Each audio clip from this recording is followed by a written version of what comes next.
Queçada, esse será um dos nossos assuntos ao longo do Bom Dia Fox durante essa semana, a nova geração de treinadores. Muitos se questionam que os técnicos precisam estudar, se renovar, fazer um trabalho fora para poder abrir a mente. Quando é que vai pintar a oportunidade para essa geração que está pedindo espaço? Alberto Valentim já falou, olha, não tenho pressa, mas estou aqui, sou homem de confiança do Palmeiras, mas quero a minha oportunidade.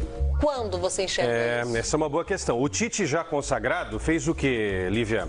O Tite já consagrado parou um ano, o tal do ano sabático, e foi aprender alguma coisa na Europa. O Cuca está pensando em fazer isso no ano que vem se não permanecer no Palmeiras. O Abel Braga fez isso. Muricy também, né? O Muricy está numa outra situação agora de comentarista. O Valentim ainda não tem aquele grande nome no futebol, mas é um estudioso. Na reportagem da Lara a gente ouviu que ele fez aí um tempo de trabalho, né, de conhecimento lá na Roma com o Spalletti, o Luciano Spalletti. Ou seja, é um treinador que está estudando outros mercados, e estudar na Itália é legal porque a Itália sempre teve essa concepção tática muito bem definida, essa preocupação tática muito bem definida. Então, muito legal que os novos treinadores se preparem melhor, e quando a gente ouve aí que o Valentim em alguns momentos dá o treino, né, observado pelo Cuca, eu acho muito bacana que o Cuca também, que é um dos melhores treinadores do Brasil, generoso, tenha, né, essa capacidade de falar, não, vamos acompanhar um treino aqui com alguém que tem um outro tipo de conhecimento. Acho muito saudável essa troca de informação. Quem ganha é o futebol do Brasil. Estamos falando de Palmeiras, vocês estão bombando a nossa hashtag Bom Dia Fox quarta. Muito bem, continuem assim. E agora eu convoco também os flamenguistas para fazerem perguntas para o João Venturi.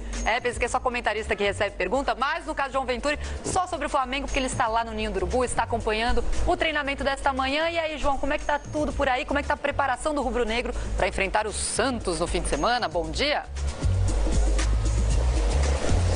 Oi, Helena, tudo bem? Bom dia para você, bom dia Fox, bom dia a todos. Pois é, a gente ainda está do lado de fora do CT Ninho do Urubu, por enquanto os portões por aqui seguem fechados. Por volta de 11, 11h30 da manhã que os portões se abrem, é aí que a gente vai saber se vai conseguir acompanhar um pedacinho do treino que o técnico Zé Ricardo está preparando aí para essa partida contra o Santos, domingo no Maracanã. Partida que vale muito, vale a vice-liderança do campeonato. Vale também a classificação direta à fase de grupos da Libertadores e vale um bom dinheiro em caixa, viu? De acordo com a premiação da CBF, que a CBF, de acordo com cada posição, o clube recebe uma premiação mais alta do que a outra. O Palmeiras, que está com o título bem encaminhado, aí o campeão deve levar para casa 17 milhões de reais, o que não é nada mal para esse final de ano. E aí, essa briga pela segunda e terceira colocação é que pode definir. A gente tem aqui os números. O vice colocado termina com 10 milhões e 700 mil reais. E o terceiro colocado com 7 milhões e 300 mil reais. Portanto, dá 3 milhões e 400, quase 3 milhões e meio de reais de diferença de uma posição para outra. E aí, se a gente relembrar toda a temporada do Flamengo, tudo que o Flamengo fez em 2016, que não foi nada animador assim, pelo menos no que se trata dentro de campo, várias eliminações precoces e muito do dinheiro, do financeiro, que o Flamengo contava com isso, com esse dinheirinho, né, com bilheteria, com dinheiro de TV, enfim, com toda essa arrecadação extra que poderia vir, acabou não vindo. Só pra gente relembrar aqui rapidinho, no Carioca o Flamengo caiu na semifinal, a Primeira Liga o Flamengo caiu na semifinal, aí veio a Copa do Brasil, campanha desastrosa, acabou sendo eliminado por Fortaleza logo na segunda fase, a pior campanha da história do Flamengo na Copa do Brasil, e teve ainda a Sul-Americana, quando o Flamengo foi eliminado nas oitavas de final para o Palestino do Chile. Depois de vencer o adversário no Chile, foi derrotado dentro de casa. Portanto, o Flamengo acabou frustrando aí a torcida, mas também toda a arrecadação. Se esperava arrecadar muito mais com bilheteria, com premiações, acabou não acontecendo. E agora tem essa preocupação para terminar o Campeonato Brasileiro na vice-liderança, para tentar engordar um pouquinho mais o caixa. Só para mostrar para vocês, a gente está aqui em frente ao CT Ninho do Urubu. Olha a fachada do CT como é que está. O Flamengo esse ano destinou 10 milhões de reais para investir no centro de treinamento, na manutenção dos campos, na compra de equipamentos, enfim, obras por toda parte. E agora a gente vê a fachada ganhando uma outra cara e, pelo que até parece, está até se ampliando um pouco mais aqui o espaço, os operários trabalhando. Deve ficar bonito. Não tem a previsão exata de quando vai ficar pronto, mas deve ficar bonito. João, a Helena pediu para nossa hashtag, para o nosso telespectador mandar perguntas na hashtag Bom Dia Fox Quarta, várias, Hilton, Robson, Ricardo, o Maurício, o Bernardo, mas eu selecionei aqui a do Moacir. Como é que está a situação do Flamengo jogar no estádio Luso-Brasileiro? Pois é, Felipe, ontem eu até estive cobrindo o treino do Botafogo e andei me informando com algumas pessoas lá como é que era a situação. Até tinha alguma rivalidade por conta de todo o ano de 2016. Já começou com o caso do William Arão, que o Flamengo tirou o William Arão do Botafogo, a diretoria do Botafogo não gostou muito disso. Teve provocações através das redes sociais no aniversário do Flamengo há pouco. O Flamengo tentou usar o Engenhão, que pertence ao Botafogo, a diretoria não permitiu. Teve algumas desavenças entre as diretorias.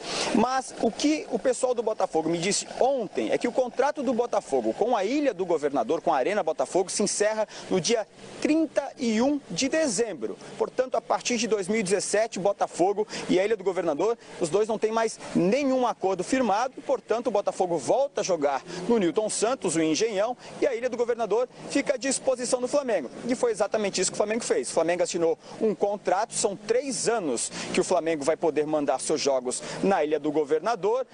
Agora há uma discussão de como fazer a manutenção desse estádio, porque toda a estrutura que foi montada pelo Botafogo, o Botafogo fez um bom investimento, cerca de 5 milhões de reais, com a construção de arquibancadas, com reformas, cabine de imprensa, vestiário, enfim, todo o entorno, esgoto, toda essa parte aí foi um investimento alto e agora o Botafogo precisa desmontar toda essa parte. O Flamengo tem interesse de que boa parte dessa estrutura seja mantida, até porque ele vai reduzir os seus custos e o Botafogo também reduziria os custos em ter que desmontar toda essa parte, contratar uma outra empresa para fazer toda essa manutenção. Então o Flamengo assinou um contrato de 3 anos, passa a jogar lá a partir de 2017. A intenção da diretoria do Flamengo é mandar os jogos lá, os jogos considerados pequenos, contra os times menores, principalmente no Campeonato Carioca.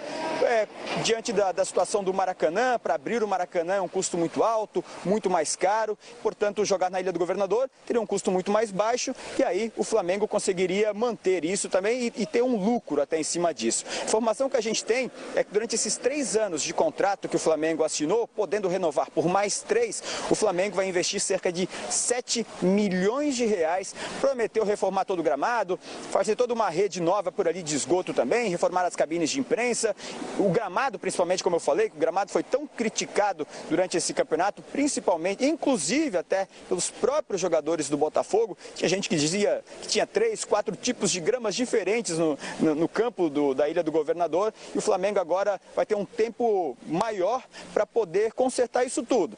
Lembrando que o Botafogo deve sair até do dia 31 de dezembro, o Flamengo tem a partir do dia 1º de janeiro de 2017, é quando começa a administrar a Ilha do Governador e aí deve ter, claro, algum tempo aí, cerca de 60 dias mais ou menos, talvez um pouco menos, para fazer toda essa troca de gramado, para deixar o estádio da maneira que a diretoria gostaria. Mas a prioridade da diretoria do Flamengo é seguir jogando no Maracanã, mas agora tem todo esse impasse, né? Ver se vai ser aberta uma nova licitação, se vai ser passado de uma concessionária para outra. A diretoria aguarda, mas já buscou um plano B para que 2017 não seja tão itinerante assim como foi 2016. Muito bem, João Ventura. Nota 10 para você. Recebeu uma pergunta aqui do nosso telespectador, não titubeou, veio com uma argumentação aí fantástica, falou sobre a situação, então, do Flamengo sobre a Ilha do Governador no ano que vem. Muito obrigada pela sua participação. Qualquer novidade, chame a gente aqui. Tá, então, João Ventura participando do Ninho do Urubu com informações do Flamengo que vai enfrentar o Santos no fim de semana no Maracanã. Leandro Quesada, Flamengo e Botafogo, mais uma polêmica pela frente, pelo menos é o que se espera, né? O Flamengo tá de olho no estádio Luso-Brasileiro, na Ilha do Governador. De acordo com os flamenguistas, Ilharão, já que foi a primeira polêmica entre Flamengo e Botafogo. Tudo dá a entender que um caminhão vai encostar no estádio para remover as arquibancadas que o Botafogo colocou. O Flamengo quer aproveitar a estrutura do Botafogo. E aí, como é que fica essa história do Flamengo abrir mão do Maracanã? Tem uma Libertadores pela frente. Já imaginou o Maracanã sem Libertadores, sem Flamengo jogando lá na Ilha do Governador? Lívia, não há dúvida que o Maracanã e o Flamengo têm tudo a ver, não é? Agora sim, o Flamengo não precisa do Maracanã. Tanto é que provou que não precisou do Maracanã nesse Campeonato Brasileiro. Quando jogou no Maracanã, o time não obteve sucesso. Ponto. O Maracanã precisa do Flamengo, e precisa do Vasco, precisa do Botafogo e precisa do Fluminense. Ponto. Eu mesmo critiquei essa demora da diretoria do Flamengo de não ter se preparado adequadamente para ficar sem o Maracanã. A gente disse toda vez, poxa, o Flamengo vai jogar fora do Rio de Janeiro, tem que fazer longas viagens, cansa o time, toda hora aeroporto. Isso não é legal, não é ideal. Ok. Agora não, a gente tem que elogiar a diretoria do Flamengo, que se prepara caso não dê para usar o Flamengo, o Maracanã. Não é? Então, o que faz? Fecha um acordo com a Ilha, com a Portuguesa, paga 7 milhões de reais e vai saber que nesses 3 anos pode utilizar o estádio. Em relação a esse acordo com o Botafogo, eu acho que seria legal o Botafogo não desarmar o estádio. Não é?